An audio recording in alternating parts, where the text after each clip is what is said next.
Okay, magandang hapon po sa inyong lahat. It's 2 o'clock in the afternoon here in the Philippines at may dalawa po tayong pag-uusapan ngayon. Una nating pag-uusapan ay itong si Senator Imee Marcos, posibleng papalit kay Presidente Bongbong Marcos as Department of Agriculture Secretary. Okay, yan ang pag-uusapan natin mamaya. Pangalawa nating pag-uusapan ay itong ilan sa mga mambabatas walang nakikitang problema dito sa dagdag military sites at sa 4 na strategic areas na pwede na yung pagpunta ngayon dito sa mga Amerikanong sundalo. Okay? So yan, ipapaliwanag natin yan mamaya, itong ating dalawang topic na ito. At bago natin ito itatalakay, help me na i-like at i-share itong video natin sa Facebook at sa YouTube para lagi kayong para ito kakalat sa taong bayan rin. Okay? So sabay-sabay tayong mag-like and share. 1, 2, 3, go! Thank you very much. Para kakalat ito sa YouTube at sa Facebook, ha, like and share kayo. At kung bago ka pa lang dito sa Donmar TV, please consider na i-follow at i-subscribe sa YouTube at sa Facebook para lagi kayong updated sa mga balita na kagaya nito. Okay? Thank you very much. So, una nating pag-usapan ay ito ngang si Senator Imee Marcos. Okay? Na nag-annual meeting itong SINAG o Samahang Industriya ng Agrikultura na nagsuggest sila na qualified at pwedeng maging Department of Agriculture Secretary itong si Imee Marcos, no? Ang reason nila dito is itong si presidente ng SINAG na si Rosendo So, na Imee Marcos is qualified dahil nakikita nila yung hard work sa pagtulong ni Senator Imee Marcos sa agrikultura. Okay? So, tungkol naman kay Senator Imee Marcos, kung ano ang masasabi niya tungkol dito, no comment siya. Okay? So, panoorin natin itong video na balita na ito na ito'y tungkol sa SINAG nga na nagsuggest sila dito kay Senator Imee Marcos bilang Department of Agriculture. Let's play the video. Una sa ating mga umahataw na balita, iminungkahi ng Samahang Industriya ng Agrikultura o SINAG na gawing kalihim ng Department of Agriculture si Senator Imee Marcos. Sa annual meeting ng SINAG kahapon na dinaluhan rin ng senadora, sinabi ng presidente ng grupo na pwedeng si Imee ang pumalit sa kanyang kapatid na si Pangulong Ferdinand Bongbong Marcos Jr. dahil sa malasakit nito sa kagawaran. Pakinggan po natin si SINAG President Rosendo So. Sa tingin natin is si Senator Imee ang pwedeng umupo as Secretary of Agriculture. And at least yung grupo ng samahan ng SINAG nakita talaga yung hard work and pagtulong niya sa agricultural sector. No comment naman ng senadora sa mungkahi ng SINAG. Gayunman, tiniyak nito na susuportahan niya ang anumang programa na makatutulong sa mga magsasaka. Sinabi rin nito na dapat magpatuloy ang investigasyon kaugnay sa agricultural smuggling. Okay, so yan ang balita, no? Na nagkomentaryo rin itong si Senator Imee Marcos, pero no comment pa siya na nung narinig niya suggest sila na pwede siyang maging DA Secretary. Ang sa akin naman dito is kapag malaman ito ni Presidente Bongbong Marcos, talagang papayag yun, no? I hope na marinig ito ni PBBM at para sa akin, no, karapat-dapat naman, qualified naman itong si Senator Imee Marcos na maging DA Secretary. Dahil noon pa man, lagi na itong binabanatan itong Department of Agriculture. Diyan kasi maraming mga anomalya, maraming mga smuggling na nangyari. Kapag nandyan na yan si Senator Imee Marcos, talagang babanatan niya yan, no? Talagang pananagutin niya yung mga may kasalanan dyan. At ito ay nakikita naman natin kay Senator Imee Marcos, strong woman ito. Di ba? So, I hope na itong suggestion ng SINAG ay maging totoo, no? na maging DA Secretary itong si Senator Amy Marcos para naman na itong si Presidente Bongbong Marcos ay mabawasan yung kanyang working load na makapag-concentrate na siya sa ibang bagay, no?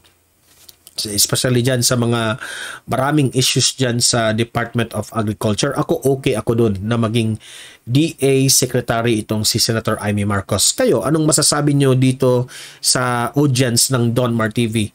Payag ba kayo na maging Department of Agriculture Secretary itong si Senator Amy Marcos? Na papalitan itong si Presidente Bongbong Marcos? Mag-comment, mag-react at babasahin natin yung mga comment nyo dahil alam ko ang Don Mar TV audience, mga bright at matatalino yung mga suggestion nyo. Okay? So, comment lang.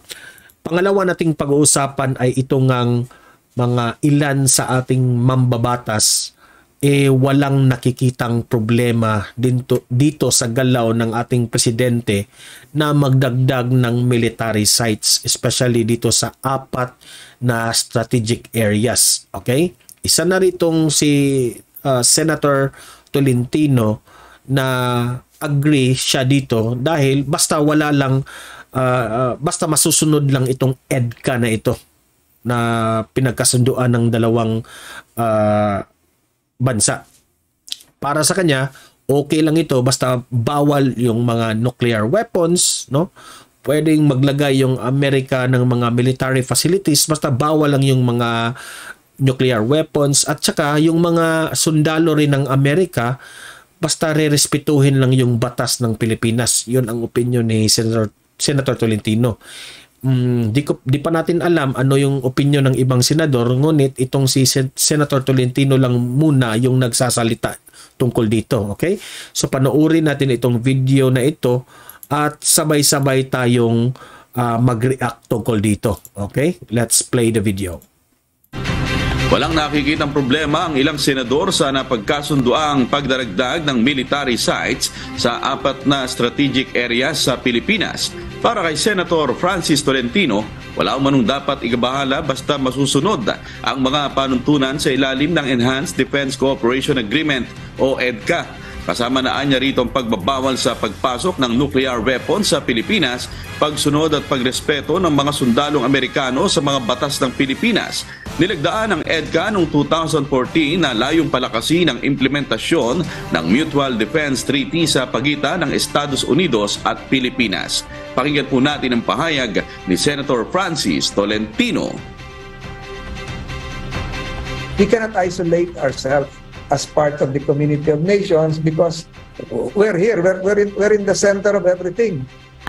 I don't think it should alarm, irritate a foreign nation because I would see the EDCA as a mere iteration of the Mutual Defense Treaty between the Philippines and the United States, which has been signed and in place since August 30, 1951. So there is nothing new here.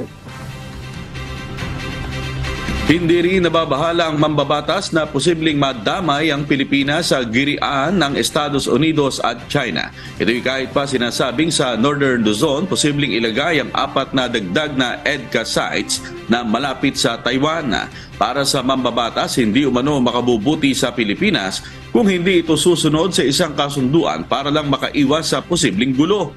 Si Senator Francis Cheese Escudero naniniwalang makapagpapalakas sa katatagan sa rehiyon ang pagdadagdag ng 4 na EDCA sites. Ayon sa National Security Analyst na si Dr. Romel Banlawi, mayroon namang benepisyong makukuha ang bansa mula sa mga itatayong dagdag na EDCA sites. Kabilang dito ang military assistance, training at dagdag trabaho at kita para sa mga Pilipino.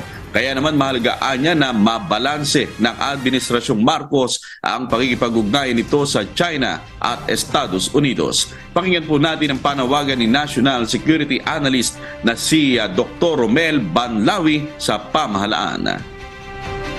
Maraming clarifications na dapat gawin ng ating pamahalaan kung bakit niya ginagawa ito. Dapat pinaghahandaan din natin yung consequences niyan, lalo na kung sakasakaling magkaroon ng military problem. Mas bigyan natin ng effort yung preventive diplomacy in order to prevent our region to be the avenue or any forms of military conflicts. Una nang sinabi ng China sa pahayag na umaasa silang mananatiling mapagbantay ang Pilipinas at huwag papayag na abusuhin. Ayon sa Chinese Embassy na nakabase sa Manila, dapat ay nakatuon sa pagtutulungan sa pagtatanggol at panseguridad ang anumang kasunduan at hindi dapat target ang anumang concerned party. Okay. So mag-comment react tayo dito, no? Ang sa akin dito is sabi kasi ng mga political expert na dahil dito sa ginagawa ng ating Pangulo at sa galaw dito sa mga US Defense Secretary sa pagpunta rin dito sa Amerikano sundalo, sabi ng mga political expert raw tumaas yung tension between China and America. Na posible tayo ang dahilan na magyera ang dalawang bansa. Para sa akin naman wala kasing choice yung Pilipinas dito.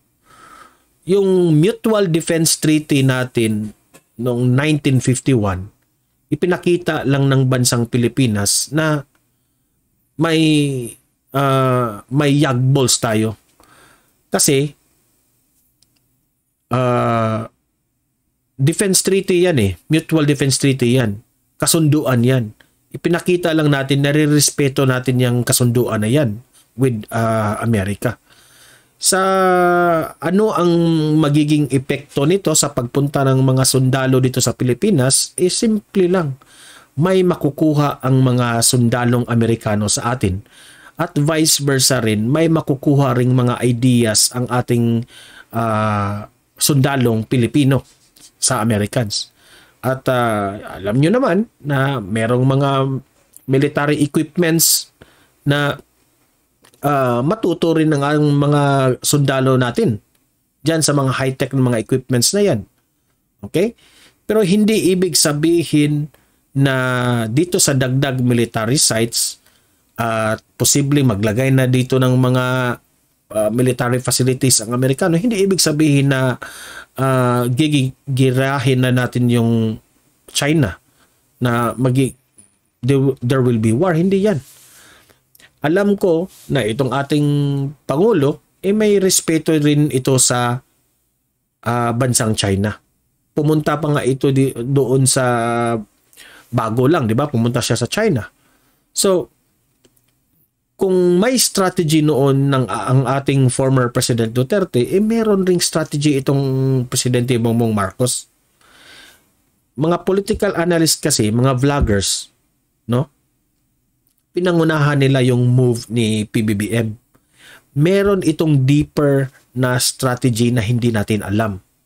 Na si Presidente Bongbong Marcos lang nakaalam o sa kanyang team. Di ba? Kasi mga ganitong bagay delicate ito So meron tayong hindi nalalaman na strategy nila ito. Okay? So sabi pa nga ng ating former President Duterte at pati rin itong si Presidente Bongbong Marcos na enemies to none, friends to all. Yan ang ginagawa ngayon ng presidente natin. Yung mga political expert at yung ibang mga vlogger pinangunahan na nila kaagad. 'Di ba? Yung mga ganitong bagay. Hindi dapat Kasi siya yung binoto nating presidente, siya yung nakaalam dito. Meron tayong mga hindi nalalaman na mga intelligence tungkol dito na kaya ginagawa nila ito. Bago mag-decide ang isang pangulo, merong group of team yan na detalyadong mga strategy na hindi natin alam. Okay? So, isa pa, merong mga vloggers, merong mga political analysts na wala nang magawa sa kanilang buhay kundi tatargetin nila ang personality ng mga gobyerno natin. Like yung ibang mga vloggers na tinitira nila itong si First Lady Liza Araneta Marcos dyan sa smuggling. Mga ganun bang bagay na nonsense yung mga pang-vlog nila for the views. Medyo hindi yan nakakatulong sa bansa natin. Sabi nila, never again, sabi nila, no? Paninira ba ng administrasyong Marcos na sa tingin ko, hindi naman ito nakakatulong eh. Lalo nyo lang pinag-aaway ang ating bansa, mamamayang Pilipino. Dapat nga pro-government tayo. Dapat nga susuporta tayo dito sa kung ano ang mga galaw ng ating gobyerno with President Bongbong Marcos. Dahil tayo rin ang magsasuffer nito. Lagi tayong maninira eh. Yung ibang mga vlogs nakikita ko, naririnig ko, useless, nonsense, puro mga chismis tungkol dyan sa tinitira nila yung kay Montulfo, tinitira nila yung kay First Lady Liza Araneta Marcos, mga ganun ba? Sige, kung natuklasan nyo yan na merong smuggling na nagawa, so anong makukuha natin dyan? Di ba? Hirap na nga ang ating presidente para umangat ang ating ekonomiya, kayo dyan, tuloy pa rin kayo sa iyong paninira eh. Di ba? Yung paninira nila na masasabi kong wala namang basihan kasi wala naman silang ebidensya, puro mga hearsay, puro mga chismis, nonsense, yung mga vloggers dyan. Many to mention, but para sa akin, hindi na naman ako nangingialam sa mga yung pangunahan nila. Yan, isa pa dito si Sas Rogando, no? Sa kanyang page. Itong si Sas Rogando, matalino ito eh. No? Pero hindi ako mangingialam sa opinion ni Sas Rogando. Kasi meron din siyang mga analysis dyan. Kasi marunong ito si Sas eh. Tinitira niya ngayon itong si Presidente Bongbong Marcos na hindi raw consistent. Nirerespeto ko itong mga sinasabi ni Sas Rogando. Wala akong problema dyan. Ngunit ang sa akin lang, opinion ko ito, meron siguro tayong mga hindi nalalaman na mga intelligence tungkol dito sa galaw ni Presidente Bongbong Marcos. Kasi may deeper strategy yan eh, na hindi pa natin alam. Kasi nagpakita itong si Sas Rogando sa isang interview noon ni Presidente Bongbong Marcos with Boy Abunda na hindi consistent itong si Presidente Bongbong Marcos. Ang sa akin naman, hindi ako kaagad batikos kay PBBM dahil meron tayong hindi nalalaman dyan, deeper na mga strategy na hindi natin alam, na hindi dapat isa publiko. Yun lang. Pero when it comes to Sas Rogando, saludo ako dyan kay Sas Rogando. Wala akong masabi dyan, matalino yan. No? Hindi ko rin dapat yan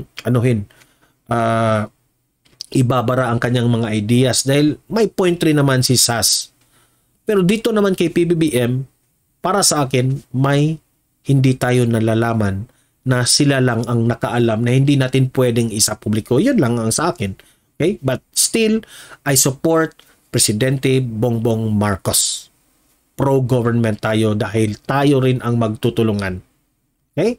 So, alam ko ang mga audience dito sa Donmar TV ay mga matatalino. Pwede kayong mag-comment, mag-react sa issue na ito. Tama ba ang ginagawa ng ating Pangulo tungkol dito? Ano ba ang mga layunin ng Amerikano dito sa nangyari? At ano ang masasabi nyo sa sinabi ng China na huwag masyadong maniniwala tayo dito sa Amerikano? Mag-comment, mag-react at babasahin natin yung mga comment nyo, okay?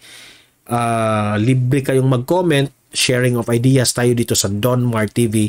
Yan ang sa atin dito. Hindi ako iniiwasan ko yung away-away. Ayoko yung mga negativity. Okay? Sharing of ideas, tulungan natin ang bansa natin. Okay? So guys, help me na i-like at i-share itong video natin para kakalat ito sa taong bayan. At please consider na i-subscribe at i-follow itong Donmar TV para lagi kayong updated sa mga balita na kagaya na ito. Okay guys, see you in my next video. Have a great day. God bless everyone.